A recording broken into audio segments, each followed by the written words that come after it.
tinukuran muna kay matigas pa yan. Yan, yung likod. Ito yung harap. Ito hindi pa nalinis yung kalsada natin dito.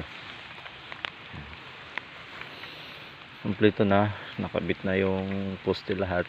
So ito yung magiging gate.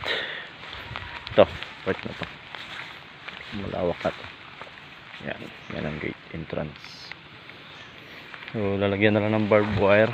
Isa pa lang nakabit kapon kasi kagabi hindi na kaya, gabi na.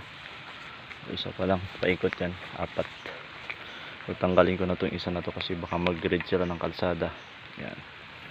Kaya pinuntahan ko ngayon ng maaga para matanggal ko.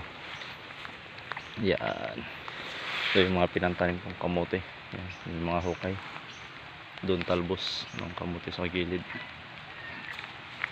Kamote tops. Wala pa akong makuha ang kalamansi. Wala pa akong makuha ang yan. Mga talbos. Tinik. Sakit.